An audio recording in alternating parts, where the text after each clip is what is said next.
যে আমরা একটা রূপান্তরিত গণমাধ্যম ইকোসিস্টেমের মধ্যে প্রবেশ করতে যাচ্ছি।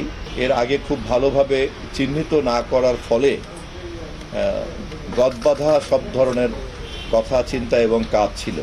প্রথমত আপনারা সকলেই জানেন যে আমাদের সরকার এবং রাষ্ট্রের একটা রুটিন কর্মসূচি হিসাবে আমাদের জেলা প্রশাসকদের সঙ্গে সরকারের এই মত বিনিময় সভা চলে। মাননীয় প্রধানমন্ত্রী উদ্বোধন করেন এবং পরে ধারাবাহিকভাবে বিভিন্ন মন্ত্রীরা তাদের পরামর্শগুলি দিয়ে থাকেন।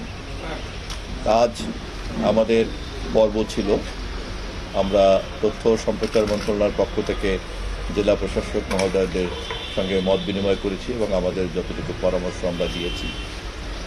এবং যে কথা গত কিছুদিন যাবৎ দায়িত্ব নেওয়ার পর থেকেই আমরা আপনাদেরকেও বলেছি, সেই একই কথা ওনাদেরকেও বলেছি যে আমরা একটা রূপান্তরিত গণমাধ্যম ইকোসিস্টেমের মধ্যে প্রবেশ করতে যাচ্ছি এবং এরকম একটা পর্বকে এর আগে খুব ভালোভাবে চিহ্নিত না করার ফলে গদবাঁধা সব ধরনের কথা, চিন্তা এবং কাজ ছিল।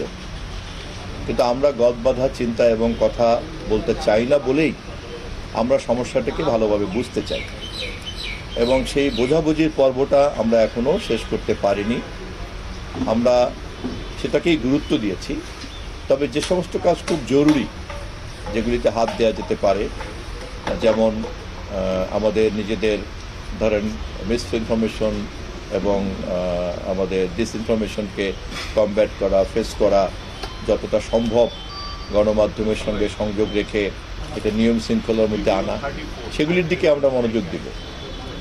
কিন্তু সমস্যাটা এরকম ক্ষুদ্র ক্ষুদ্র নয়। গণমাধ্যমের সমস্যাটা অনেক ব্যাপক, কেননা গণমাধ্যম একটা পুরনো অ্যানালগ জায়গাতে দাঁড়িয়ে আছে, যাকে একটা ডিজিটাল প্ল্যাটফর্মের উপযোগী করে গড়ে তুলতে হবে। আমরা ডিসি সাহেবদেরকে পরামর্শ দিয়েছি, তারাও যেন প্রস্তুত থাকেন তথ্য মন্ত্রণালয়ের পক্ষ থেকে যখন আমরা এই সক্ষমতা নিয়ে হাজির হব, তখন তারা তাদের সহযোগিতা এবং তাদের কর্মসূচিগুলিকে তারা এগিয়ে নিয়ে যাবেন। আমি একটু সংযুক্ত করছি আবারও। এমনিতে ধরেন স্বয়ংক্রিয়ভাবেই যে কোনো সরকারের তথ্য মন্ত্রণালয় হচ্ছে সরকারের মুখপাত্রের দায়িত্ব পালন করে এবং তথ্য মন্ত্রণালয়ের অধীনস্থ সংশ্লিষ্ট বিভিন্ন স্তরের যে কর্মকর্তারা, তারাই তথ্যটাকে ডিসেমিনেট করবেন, এটাই তো স্বাভাবিক।